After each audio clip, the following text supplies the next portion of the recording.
Leader of the third party. Thank you, Mr. Speaker. It's good to be back in the People's House. Mr. Speaker, what a gift. What a gift Alberta's Premier is giving this government. They get to stand up for our precious northern coastline, prevaricating on an imaginary bitumen pipeline project. It's a perfect distraction from the very real work underway, the massive offshoring of our public resources in the form of liquefied fossil gas to enrich American billionaires.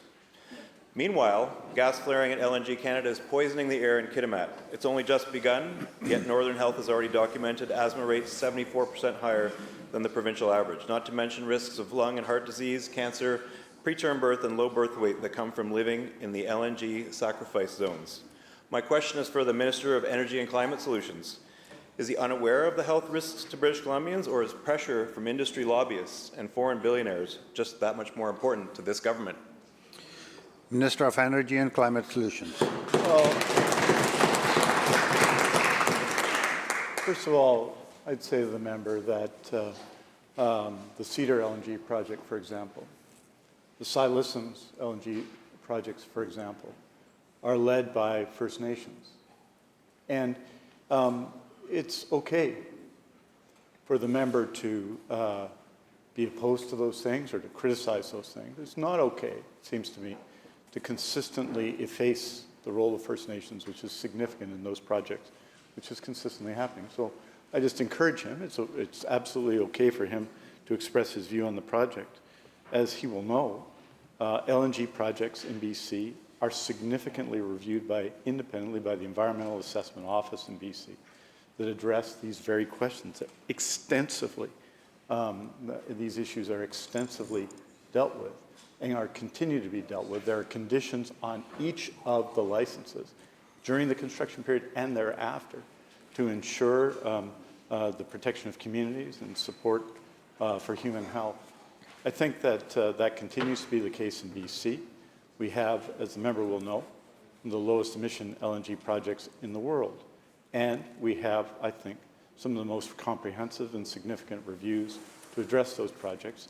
That will continue to be the approach of the government, and it's proved to be successful in attracting resources and capital to those projects, continues to be successful to make BC distinctive, Honourable Speaker, in the world for having the development of a new industry and the highest standards related to that industry. Member supplemental. Thank you, Mr. Speaker. I'm happy to debate the true ownership of these projects on another day. We keep hearing that the government cupboard is bare, so it's baffling that the minister justifies billion-dollar corporate welfare in exchange for a handful of jobs and a crippling burden on our teetering healthcare system from fossil fuel pollution. This government is making decisions based on old information or no information at all. The BC Energy Regulator is not effectively tracking emissions from gas flaring. Environmental assessments and industrial carbon pricing give companies a pass on emissions and air quality impacts during the startup phase, which, as we've seen in Kitimat, can go on for months.